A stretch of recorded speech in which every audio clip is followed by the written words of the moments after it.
Hello dear students, welcome to my science academy. हम पढ़ रहे हैं बीएससी पार्ट थर्ड ईयर की क्वांटम मैकेनिक्स और आज का हमारा टॉपिक है एल्फा चेन। तो स्टार्ट करते हैं कि कोई नाभिक है, जैसे मैं यहाँ एग्जांपल लूँगा पोलेनियम के नाभिक का। कोई नाभिक है, जब उसके अंदर एक कण है पोलोनियम, तो जब वो उसके नाभिक के अंदर है कण, तो इस कंडीशन में जो कण का पोटेंशियल होता है, मान लो कि कोई नाभिक है और उसकी त्रिज्या है r, यानी कि 0 से r रेडियस। तो जब उसके अंदर है कण, तो इस कंडीशन में जो कण है अल्फा कण और नाभिक के मध्य जो कूलाम्ब प्रतिकर्षण बल लगता है, और जब नाभिक के अंदर है तो आकर्षण बल लगता है। यानी कि जब कण है नाभिक के अंदर है तो उसके अंदर जो प्रोटॉन न्यूट्रॉन है उसके साथ अल्फा कण जब बद्ध रहता है तो उसके बीच आकर्षण बल कार्य करता है, और इस नाभिक के अंदर जो आकर्षण बल लगता है जिसके कारण जो इसकी स्थिति ऊर्जा है V0 वो नेगेटिव होती है। यानी कि ये 0 से लेके R तक इसके अंदर जो कण रहता है तो इसकी स्थिति ऊर्जा नेगेटिव होती है। अब यहाँ मैं ये मान रहा हूँ कि जो अल्फा कण है जब नाभिक से बाहर आता है, यानी कि R रेडियस से बाहर आता है, तो उसकी जो स्थिति ऊर्जा है वो बहुत अधिक हो जाती है, जैसा कि यहाँ आप देख सकते हैं।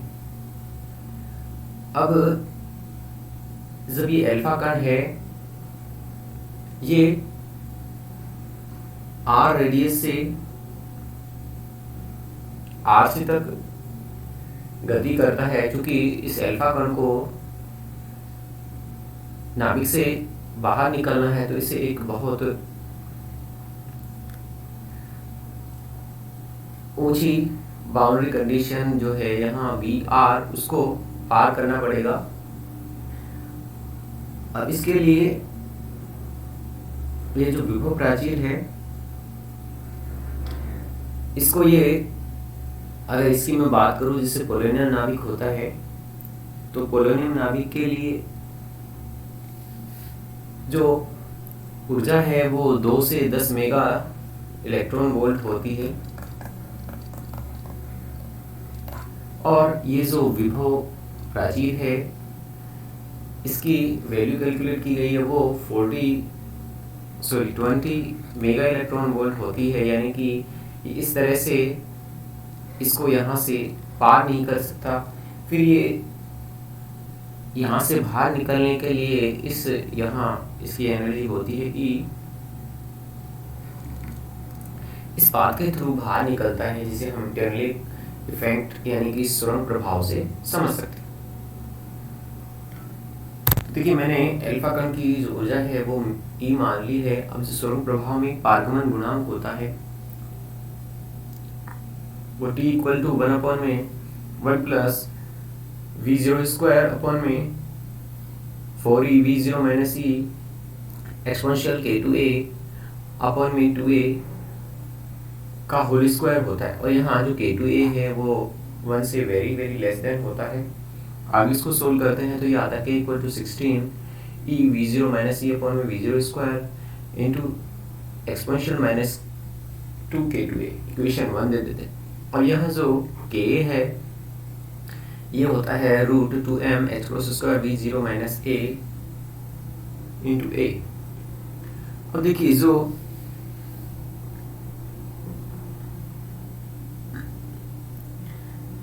कण है इसको ये जो विभवरोधी का है इससे पार करना है, और कण की ऊर्जा E है, तो ये जो विभवरोधी का के लिए जो V है ये E से बहुत ज़्यादा होता है। तो यदि ये बहुत ज़्यादा है तो यहाँ से v की वैल्यू अधिक होगी। तो अगर v की वैल्यू अधिक होगी तो ये जो k गुणांक है इसका मान अधिक होगा, और ये जो k गुणांक ये अधिक है ये अधिक होगा। तो ये जो पारगमन गुणांक है ये इस गुणांक के प्रोपोर्शनल होता है, यानी कि अगर ये अधिक होगा तो t का मान कम होगा, यानी कि जो पारगमन गुणांक है वो कम होगा। तो नेक्स्ट देखिए, क्योंकि पारगमन की जो प्रायिकता है यानी कि ये गुणांक है इसके समानुपाती है, यानी कि ये k का मान अधिक होगा तो t का मान क्या होगा, कम होगा। तो k equal to √2mh cross square, और ये जो कण है इसको जो त्रिज्या है मेरी r, इससे r से तक जब जाना है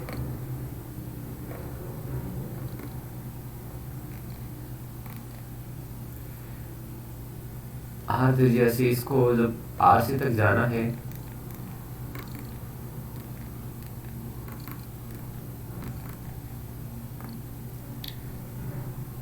तो इस कंडीशन में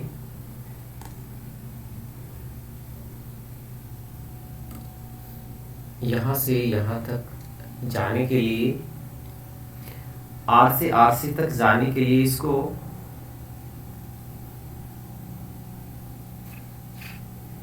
जो ऊर्जा की रिक्वायरमेंट रहेगी वो k इक्वल टू यहाँ है √2mh क्रॉस स्क्वायर r से RC √v minus into D R, यहाँ तक की जो वैल्यू आएगी उससे पारगमन इसके पार जाने की प्रायिकता का डिसाइड होगा। तो ये विभव प्राचीर की चौड़ाई अधिक है जिसके कारण टी का मान क्या हो जाता है, अल्प हो जाता है। अब जो पोलेनियम का नाभिक है, पोलेनियम 212, उसके लिए रेडियस का मान 3 × 10⁻17 सेकेंड। ऐसे यूरेनियम 238 के लिए होता है इक्वल टू 4.5 × 10⁻9 होता है। अब यदि ये जो विभव प्राचीर होती है ये आयताकार रूप से न होके ये एक सतत रूप से होती है, तो ये हमने देखा कि जो विभव प्राचीर के लिए अधिक चौड़ाई होने का टी का मान अल्प हो जाता है। अब यदि हम ये मान लें कि जो टी का मान है ये जो विभव v था उसके वक्र का जो आकार है जो हमने लास्ट टाइम अभी देखा उस पर यदि डिपेंड करता है तो जो अल्फा 6 होगा उसमें औसत आयुकाल है उसकी रेंज में अधिक प्राप्त होगी।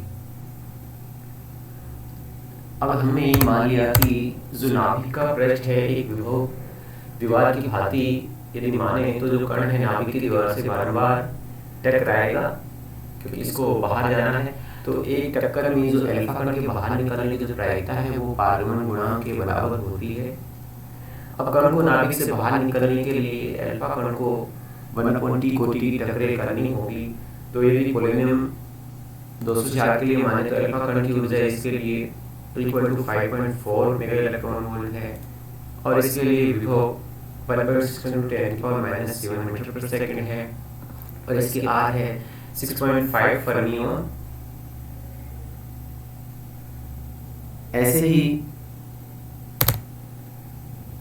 जो रेडियस 6.5 फर्मियन है तो इस नाभिक को पार करके जो क्रमागत टक्कर करने में इसको समय लगेगा और डेल्टा टी इक्वल टू ने नियर अबाउट 8 × 10⁻22 सेकंड मान लिया, और इस दौरान 10⁻21 टक्कर पर सेकंड हो रही है। तो जो अल्फा 6 की जो प्रायिकता होगी वो p इक्वल टू 10⁻21 × t होगी। अब यानी कि t का मान यदि अल्प होगा तो जो p का मान है वो अधिक होगा। अब जैसे हम जो चित्र है उससे हम देख सकते हैं कि जो अल्फा कण की ऊर्जा अधिक होगी तो जो विभव नलिका की चौड़ाई कम होगी, यानी कि जैसे जैसे पारगमन की प्रायिकता बढ़ेगी तो जो अल्फा कण है उसका औसत आयुकाल क्या होता जाएगा, कम होता जाएगा। तो जो अल्फा कण है वो सबसे पहले जॉर्ज गैमो ने बताया कि जो अल्फा कण है वो इस तरीके से तो बाहर नहीं आ सकता, वो केवल जो टनलिंग इफेक्ट है इसके थ्रू बाहर आ सकता है। और ये जो अल्फा कण की ऊर्जा यदि अधिक होगी तो उसके लिए जो विभवरोधिका है उसकी चौड़ाई कम होनी चाहिए, और जितनी चौड़ाई कम होगी तो इसके जो पारगमन की प्रायिकता है वो उतनी ही अधिक होगी। Thanks for watching the video.